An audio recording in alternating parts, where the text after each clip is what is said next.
الحمد لله رب العالمين وبه استعين واشهد ان لا اله الا الله وحده لا شريك له واشهد ان محمدا عبده ورسوله اما بعد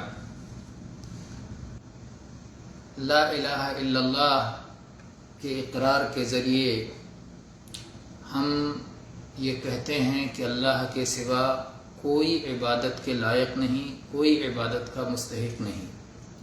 تو یہ عبادت کیا چیز ہے؟ عبادت کا کیا معنی ہے؟ عبادت کا کیا مطلب ہے؟ آئیے دیکھتے ہیں۔ لغوی اعتبار سے عبادت کے معنی ہوتا ہے خضوع، ذلت، پستی، جھکنا، یہ سارے معنی ہوتے ہیں۔ جو راستہ ہموار ہو، پست ہو چکا ہو، اس کو کہتے ہیں طریق مذلل۔ اسی طرح سے عبد، غلام کو غلام کیوں کہا جاتا ہے؟ کیونکہ وہ اپنے آقا کے سامنے پست ہوتا ہے، ذلیل ہوتا ہے، جھکا رہتا ہے۔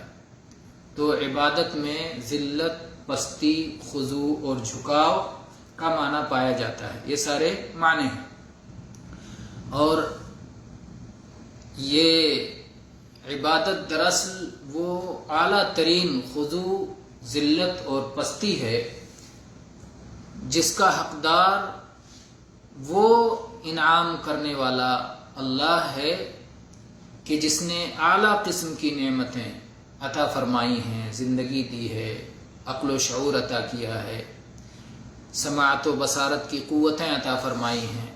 یہ دنیا کے سارے نعمتیں جس کی دی ہوئی ہیں، وہی عبادت والی ذلت و پستی کا وہی حقدار ہے، اس کے علاوہ اور کوئی حقدار نہیں ہے۔ تو یہ تو رہا لغوی اعتبار سے عربی زبان میں عبادت کا معنی۔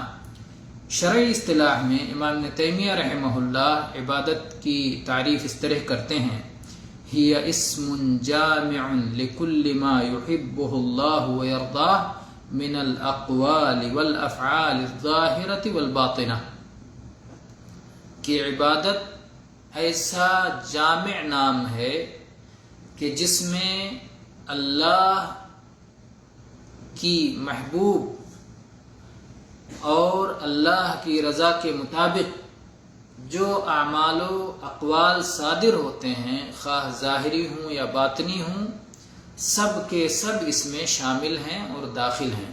تو عبادت کے لفظ میں وہ سارے اقوال و افعال داخل ہیں، خواہ ظاہری ہوں یا باطنی ہوں، جو اللہ کی محبت اور رضا کے مطابق ہوں۔ اس سے معلوم ہوتا ہے کہ عبادت ایک جامع نام ہے جس میں بہت ساری چیزیں داخل ہیں، اور یہ شامل ہے بہت ساری چیزوں کو۔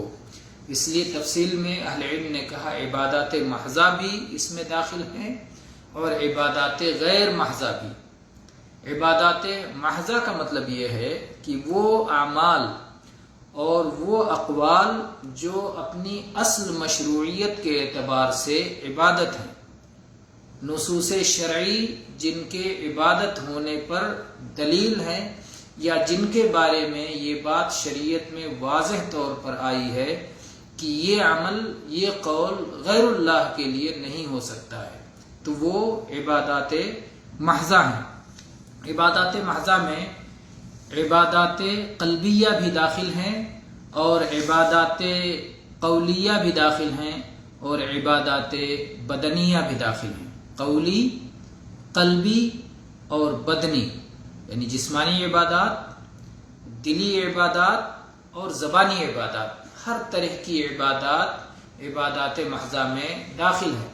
قلبی عبادات میں آپ کہہ سکتے ہیں کہ قلبی عبادت کی دو صورتیں ہیں، ایک کو کہتے ہیں قول قلبی اور ایک کو کہتے ہیں عمل قلبی۔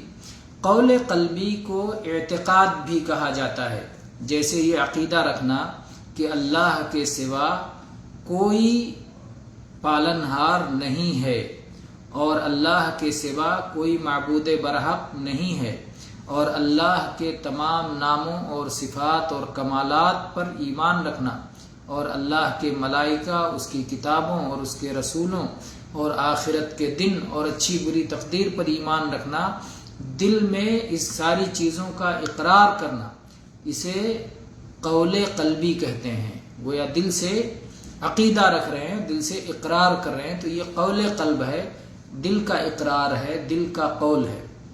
اور عمل قلبی میں اخلاص، اللہ کی محبت، اللہ کی ثواب کی امید، اللہ کی سزا کا خوف، اللہ پر توکل، اللہ کے احکام کی تعمیل پر صبر، اللہ کی روکی ہوئی چیزوں سے رک جانے پر، بچنے پر، دوری اختیار کرنے پر صبر کرنا، اور جو اعمال قلبیہ ہیں وہ سب، اس کے علاوہ بہت سارے اعمال قلبیہ ہیں، سب اس میں داخل ہیں۔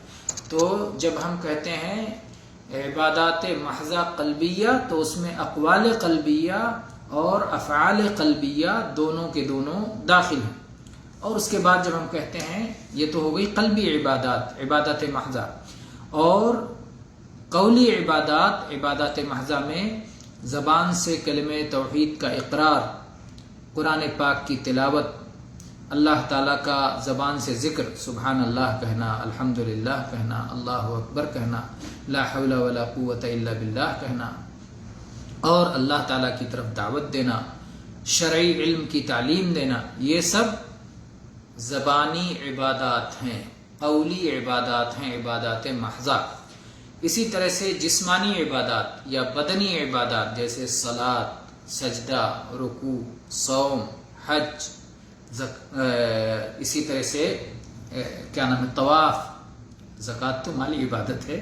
جسمانی عبادات میں جہاد، علم شرعی کی تلاش، تو یہ سب جسمانی عبادات اور بدنی عبادات ہیں۔ اور مالی عبادات میں سے ہیں زکوٰۃ، صدقہ و خیرات، ذبح و قربانی، نذر و نیاز، اپنے مال کا کچھ حصہ اللہ کی راہ میں نکالنا کسی صورت میں۔ تو اس طرح کے جو مال خرچ کرنے کے ذریعے سے جو عبادت کی جاتی ہے، اور جس کے بارے میں شرعی طور پر یہ بات ثابت ہے کہ یہ غیر کے لیے نہیں کیا جا سکتا ہے، وہ سب کیا ہے، عبادات محضہ میں آتی ہیں۔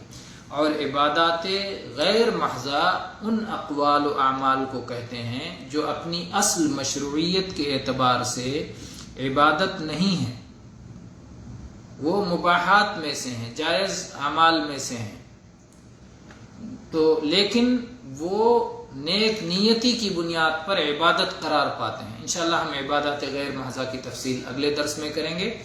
آج کے لیے اتنا کافی ہے۔ وآخر دعوانا ان الحمد للہ رب العالمین وصلی اللہ علی نبینا وسلم۔